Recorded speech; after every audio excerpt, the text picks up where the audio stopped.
Hi, thanks for tuning in today to Front Porch Conversations here at Advent Christian Village. We're happy you're joining us, and I want to introduce our guests to you, Gaye and Phil Martin. Thank you so much. Thank you for asking, Ann. It's nice to be here with you, and you've not lived here a long time, is that correct? No, we've been here 8 weeks. And where did you move from? Ocala, Florida. But one of the things I learned is that this is not your first visit to the village moving here. No, my mother was here 8 years. I had an aunt here 45 years ago that stayed here 11 years. And then my mother was here. Now we're here, and our daughter came with us on this trip. So we have 4 generations that have lived at Dowling Park. So did you always know that you would move to Advent Christian Village sometime? I think we did, don't you? Yeah, I think deep down, so. We just didn't know when. Uh-huh. But when the water pump went out, we decided it was when. Well, Phil, tell me about where you were born and where you grew up, so our viewers know about you. I was born in Atlanta. That would be Georgia, right? Georgia, yes. And we lived in Atlanta until I was 14, and my dad bought a little farm out near Marietta, Georgia. I moved out there, and I was there until I was 18, went in the Marine Corps at 18. How long did you serve? I served 4 years active in the Marine Corps. And did you stay in the reserves, or? I was 4 active, 4 inactive. I was a total of 8 years, yes. Well, thank you for that service. And I will get back to where that led you after a bit. What about you, Gaye? I was raised in Gainesville, Florida. We moved to Guatemala for a few years. I started school in Guatemala. My father was with Pan Am, and so they sent us to Guatemala when I was very young. But I come originally from Gainesville, Florida, and my family's all been there. My grandfather on my father's side was bee inspector for the state of Florida at one time. Mm-hmm. And then my grandfather on my mother's side was tax collector for Alachua County. It's interesting that bees have become such a big topic these days. Yes, yeah. And really growing up, I don't remember hearing much about bees or bee raising or the importance of bees. People had bees for honey, but it's very important to us in our times now. It was, and my grandfather really came alive when you talked about bees. He and his bee buddies were all over the states, but he and his bee friends were very, very interested. I've often wished I could talk to him since we began to have the problems we do. Mm-hmm. Some of my cousins, male cousins, work with bees, and I'm sure his influence had a lot to do with it. Phil, after your service in the Marine Corps, what did you do next? I was in Miami, got out of the Marine Corps in Miami, and I worked for Florida Fire and Light for a couple of years, went to work for the Coast Guard for a few years, and I started missionary flying down to South America. And we were flying mission supplies down in Colombia and Peru. We started out in Haiti and worked our way south more or less. We went to Haiti, and next thing was Jamaica, and then Colombia, and then down into Iquitos, Peru. So I spent 9 years flying missionary supplies out of Miami down there. And did you actually pilot while you were in the Marine Corps? No, I was an aero navigator in the Marine Corps. I had 1,000 hours flight time in the Marine Corps as an aero navigator, and I said that's when I navigated by the sun, moon, and stars. No such thing as satellite back then. Mm-hmm. And Gaye, I think you started flying at some point too. I did. I started flying to overcome a fear of flying. I've fought fear my whole life over various things. And someone told me I was traveling a lot in my business. And someone told me that if I would take a few flying lessons, that it would help me overcome my fear of flying. And so I did. I started to fly and fell in love with it and began to realize that that was something God was going to use in my life. And So I got my pilot's license. At about what age? I was probably in my late 20s when I got it. It terrified my father. And I remember I said to him one time when we were going to fly to Peru to take supplies down, and he did not like us flying over water in a single engine plane. Mm-hmm. And he said, that is so dangerous. And I said, well, Dad, we have life jackets on board. He said, do you know what that means? That means the bodies will float. But he was really very fearful of us doing that because he knew the risk. Mm-hmm. And did you fly with him? One time. I'm firstborn, so parental approval is important to me. And I asked him, Dad, please fly with me sometime. And he did. He took his life in his hands. And he and I flew one afternoon. And we had been up about an hour. And he said, you're doing just great, just great. And he said, now we need to go back. And we never went up again. But he was always very supportive. But we only flew once together. But he said you were doing well. He did. That was important He to you. did. That was important to me. Yeah. Did that help you overcome your fear of flying? Oh, Ann, did it ever? Did it ever? Put fear in a lot of other people, though. It did. I've said if you have a wayward child, let them fly with me. They'll come back saved and in full-time Christian service. But I really believe God did not allow me to get my pilot's license because he needed a pilot. Mm-hmm. I needed to learn about the heavenlies, and believe me, I did. It was an education in itself about God's ways, mm-hmm. because they're so much higher than our ways. When you, how long did you live in Peru in Guatemala as a child? About 3 years. At what age? We went down there when I was about 5 and came back when I was about 8. Did you learn much of the language at that point? You know, my brother and I, we went to an American school there, but because Pan Am had an American compound there. Mm-hmm. But we played with the native Guatemalan children that mm-hmm. lived around us, and we learned street Spanish. We could converse with the children very easily, but it was not a good, solid education of Spanish, really. So am I assuming that you all met in Miami? We did. We met in church. Yeah. And how many years have you been married? Oh, boy. 53 now. We're in our second marriage, but this has been 53 years for us. Yeah. That's remarkable. Congratulations.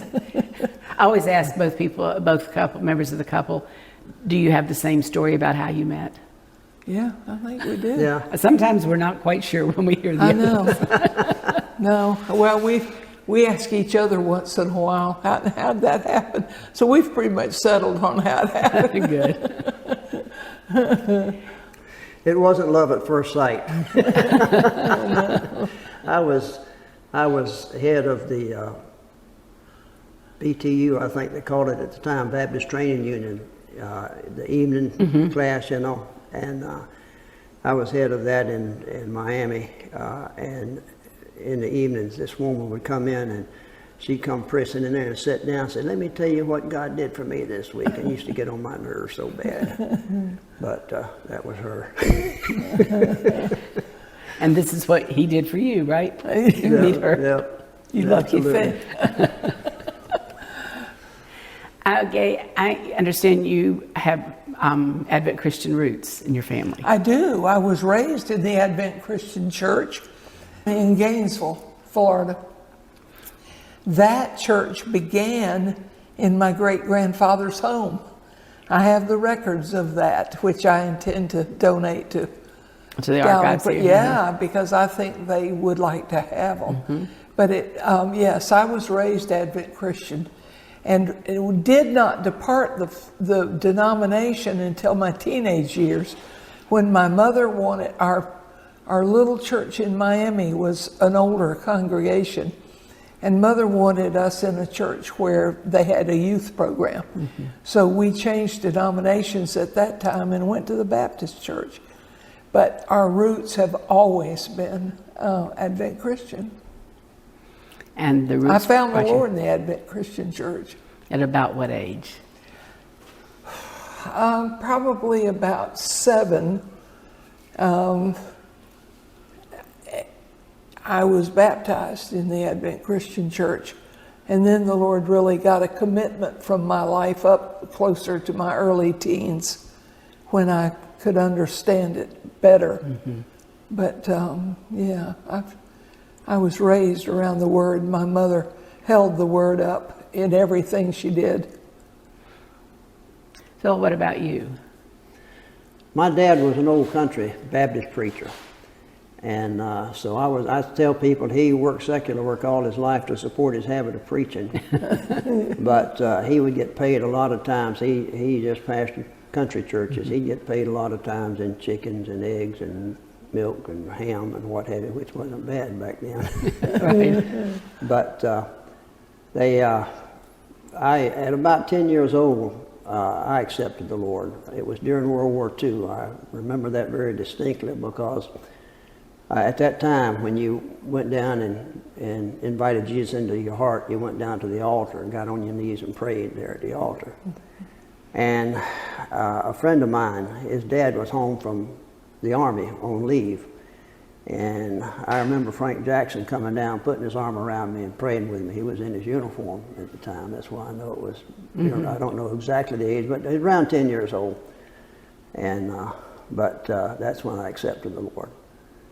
And I went in the Marine Corps and started sowing my wild oats for a while. And then the Lord drew me back to Him in my later years.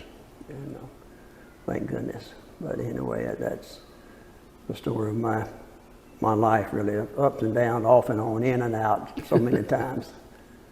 But that was when I came to know Him as Lord and Savior, and then we got into Bible studies and all, and that helped a whole lot to grow us up, grow me up anyway. And do you have siblings? I'm sorry? Do you have brothers or sisters? Yes, I have 2 sisters. One of them's gone to be with the Lord already. I had a foster brother. He's dead also now. I have one sister remaining. She's in Smyrna, Georgia, but and I'm 89. She's 79. When I had 10 years older than her, so when she was 8 years old, I went in the Marines and really didn't have a whole lot of growing up time with her. So we never were real close. I mean, we were close, but as brothers and siblings go. But we didn't have a whole lot in common. But she's still in Smyrna, Georgia. Gaye, I believe you have a brother, you said? I do. Just the one? 2 years younger than I am, yes. Yes.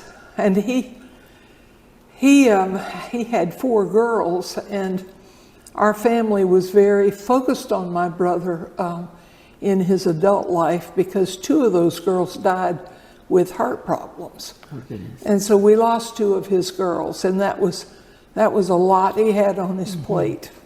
So one of them actually received a heart transplant, which was a huge learning curve and lesson for our whole family. When you go through someone you love receiving a heart.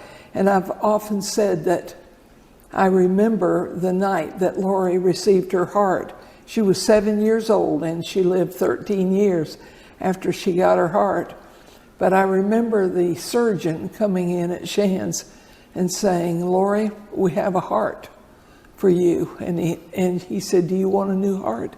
And she said, "I do." And he said, "Then I'm going to send my team to get on an airplane and we're going to go get that heart for you." And I don't know if I can explain the emotional roller coaster that is for a family when you hear that helicopter land on the roof and you see that pilot get out with an igloo cooler with brand new life for someone you love. And it's so exciting to watch. And almost immediately, you get that feeling that some family watched that same igloo cooler leave with the last vestige of life of someone they loved. Mm-hmm. So it was a real roller coaster for us, but such a blessing. She lived 13 years with that heart. That's a wonderful. Yeah, thank you for sharing 20. that. Mm-hmm. Because I'm sure if you've never been in that experience, you don't really think about the two sides of the story. You don't. And there's all those people in between who make all that happen. That long to know where that igloo cooler went. Mm-hmm. And Phil, being an air traffic controller, they don't tell the recipient family near as much about the donor as they tell the donor family about the recipient. They have a greater need to know. Mm-hmm. But Phil was an air traffic controller, so we didn't know where they were going to go to get that heart. But Phil called out to the airport. He was working out there then, and he said, "Do you know where the life flight went?" Because they had worked the life flight in traffic. And they said, "It's gone to New Orleans." And so we knew that heart came from New Orleans, and we knew that it had to come from a 75 to 100 pound donor. Now, that's somebody's little pumpkin. Mm-hmm, that's somebody's little pumpkin.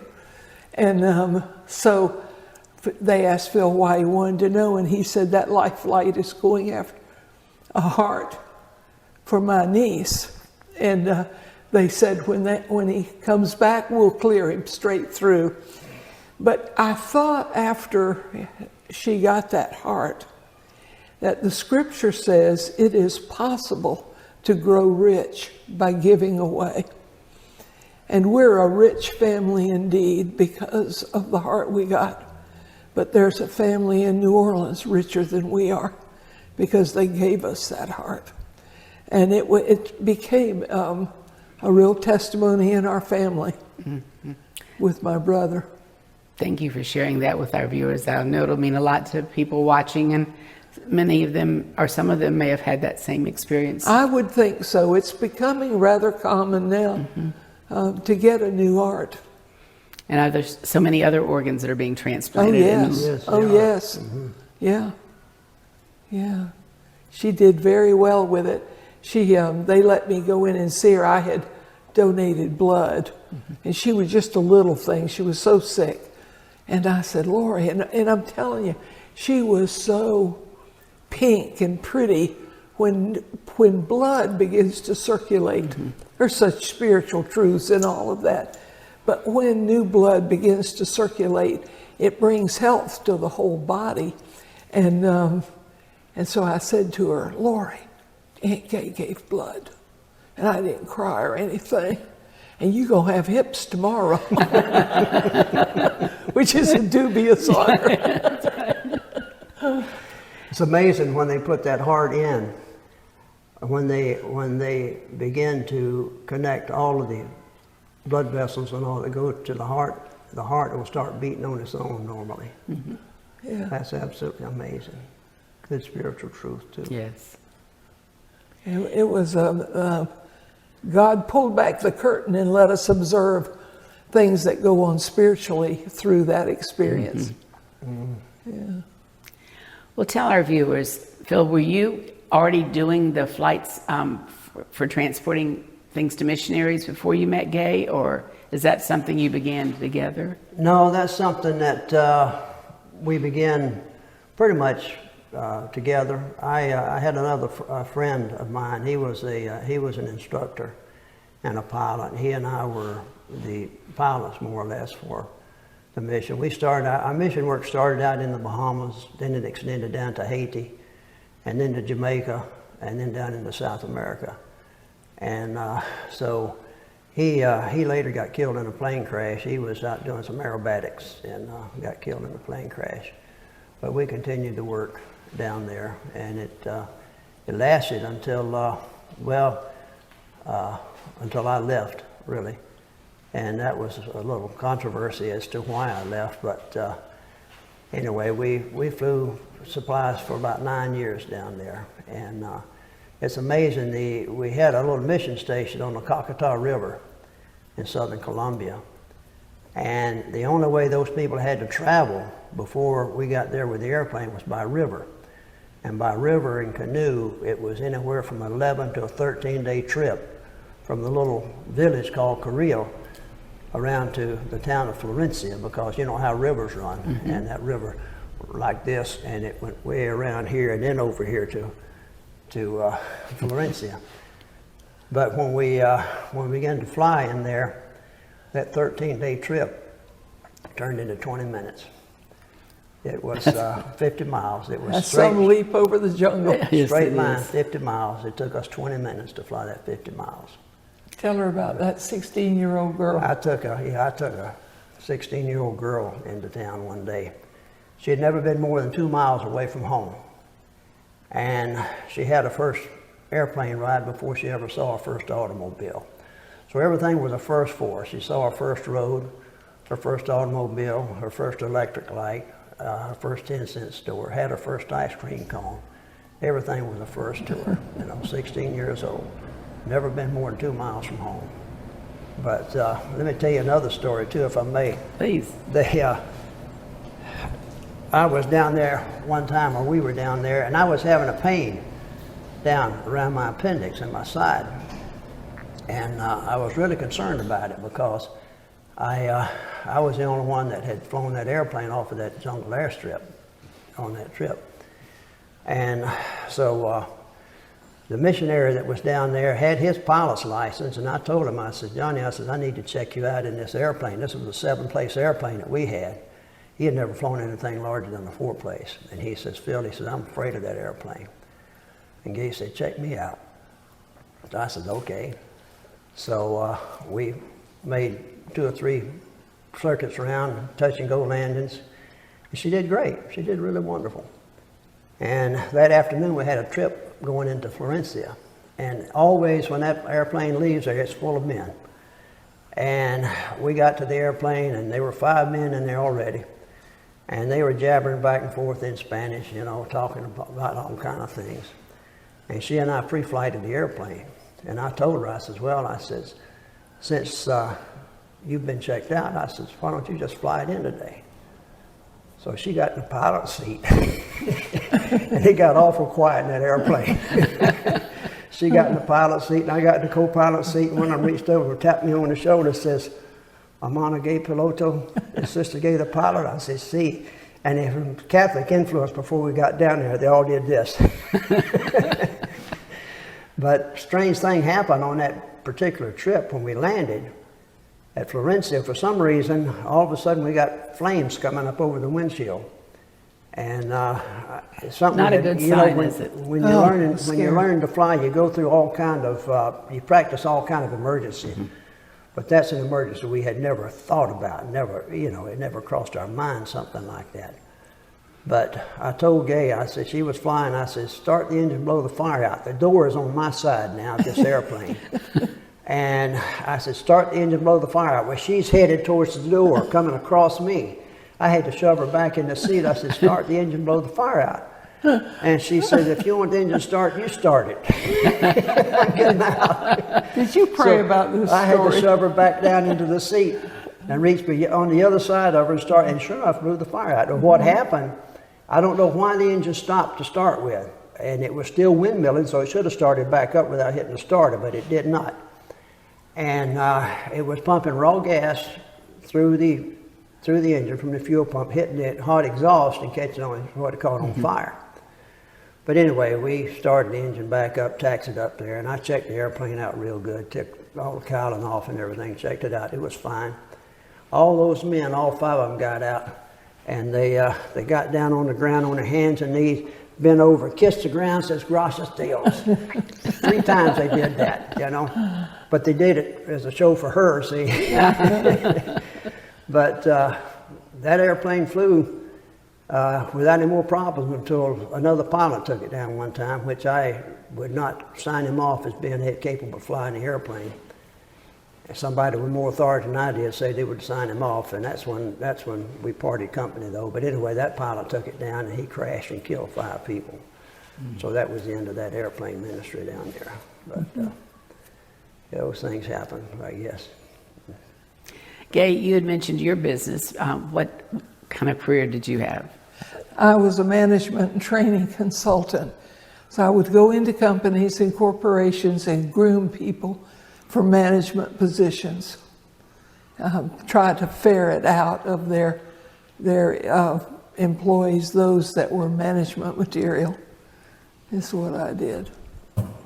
And you were telling me the other day that you taught classes at the community college in Ocala. I did. I was in their adult ed department. I was paid by grant money.